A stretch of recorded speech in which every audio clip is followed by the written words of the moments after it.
waaye léegi nag sëriñ yi jarul sëñ bi di ko téye pour monopoliser ko benn communauté rek war koo yor wala benn nit rek war koo yor déedéet du noonu. maanaam ñun rek ko war a xam. jëriñal nit ñëpp ci àdduna mooy mbir mi.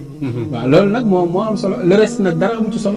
yàlla rek am solo boo ko amee am nga solo boo ko amul amoo solo. waaw ku ñu ko liñ naan am kilifaay li am solo boo ko amee am nga solo boo ko amul amoo solo ku wéeruwul da ngay yomb ba max. waaye yàlla rek a mat a am. yàlla rek moom tawakkul ji daal alallaahi. wa man yatawakkal ala llaahi fa huwa hasbuh. mu yore la sa cumbukaay. képp yàlla moo man loolu.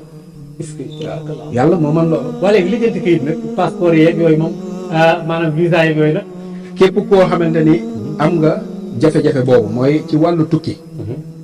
ngay tukki moo xam nga nekk fa bëgg fa kër wala nga bëgg fa njaboot wala nga bëgg fa këyit wala nga bëgg fa tukki ba neex ci yow maanaam booy da ngay saxal di def fatiha ñaari raaka ngay julli fatiha alam nasara fatiha iza jaa bu ci ne fukki yoon ak benn boo noppee nga def astaghfirullah téeméer def wa yanxalibu ila ahlihi masruran téeméer def wala sawfa yu'tika rabbuka fatarda téeméer daal di def salaatul fatiha 222 boo ko defee insha allahu rabbi sunu borom dana la dimbali ba lépp looy wut ci wàllu tukki boobu sunu borom dana ko yombal même ki nga xamante ni nii day wut visa mu defe ko bu ko defee sunu borom dana